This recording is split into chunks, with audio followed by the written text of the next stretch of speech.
recent Ebola outbreak has shed a lot of light on the drug development process, as various drug companies have to contend with the regulations as they rush to create a cure or a vaccine for the disease.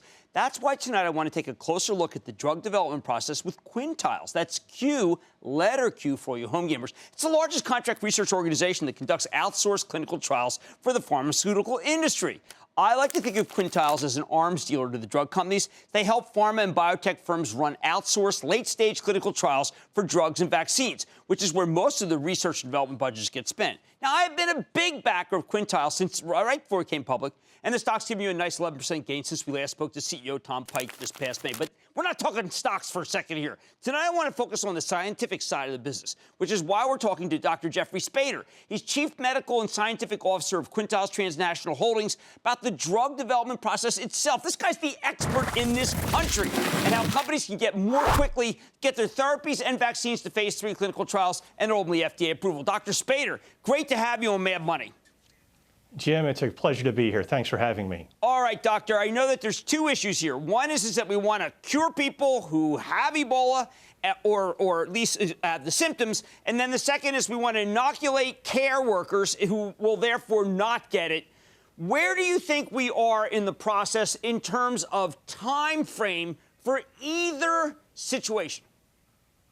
Well, Jim, there are a couple vaccines that are in development right now, and the World Health Organization, the WHO, is hoping that they will be able to have some phase 1 results from vaccine results by the end of this year.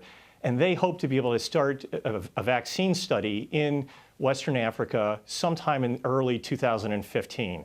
Now, it really depends on how well these vaccines work in the phase 1 studies, whether they are safe and whether they're tolerated, and frankly, how well they work once we get out into the field. When we do a phase 2 study, we're really looking to see what type of dosing regimens seem to offer the best type of protection and the best type of efficacy and safety. And we won't know that until we actually start those phase 2 studies, hopefully in early 2015. Well, doctor, one thing that confuses me, what are we doing with the same old time frame when we got something that is killing people like mad? I mean, don't we have like an emergency fast track, like let's take a shot? Particularly, hey, by the way, we haven't covered the other people yet. If you're dying of Ebola, I mean, I don't really want to wait till phase 3. I mean, can't we jumpstart this thing? Well, Jim, there are really 4 types of therapies that are being investigated right now. One is the use of antibodies, some from plasmapheresis from survivors of Ebola. Then there are the small molecule drugs that try to inhibit the polymerases and other enzymes in the Ebola virus. The third is use of modulatory RNA compounds that try to actually inhibit the RNA of Ebola. And then there are the vaccines. And to your point exactly about people having an acute need for this therapy right now, the regulatory agencies are very collaborative with the pharmaceutical companies right now, and they've said that they're willing to consider an accelerated approval process if we can get the right information to demonstrate that the vaccines are safe and efficacious. You know, I think, Jim, what we really need to focus on is collecting the right type of information that is going to give people confidence that these vaccines will work.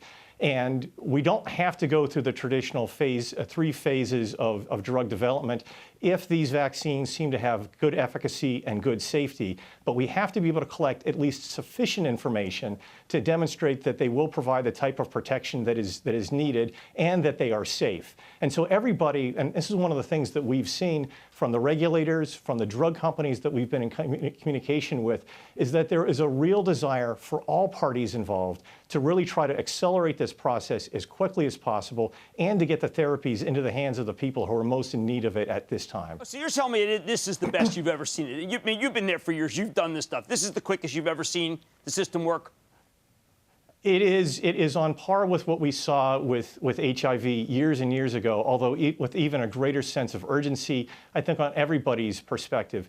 You know, Jim, we were in discussions with a CEO of a company just last week who said that he had turned around one of his research divisions to focus specifically on Ebola and to try to turn some of his scientists and researchers to try to identify new treatments and to try to bring them to patients as quickly as possible. So I think what we're seeing across the board is a real sense of urgency from the pharma companies, from the biotechs, from the regulators, and importantly from the non-governmental organizations that have people on the ground that are treating patients with Ebola right now in Western Africa. Right, one last question. Unfortunately, I have to do it quickly. I don't like when I see a lot of companies I never heard of issuing press releases saying they have something. Are you seeing some companies that are taking advantage of this? I don't want to particularly put out any names that you would say, no, wait a second, that guy really doesn't have anything.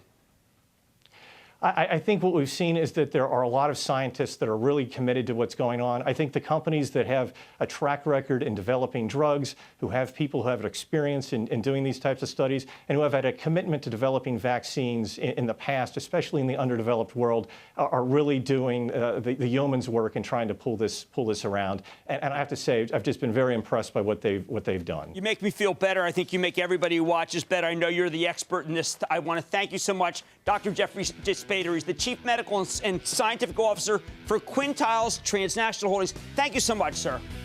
Thank you, Jim. Right, there's the straight dope. I mean, I'm sick and tired of reading the not straight dope. You just got it, okay? Quintiles knows the most. Stick with Cramer.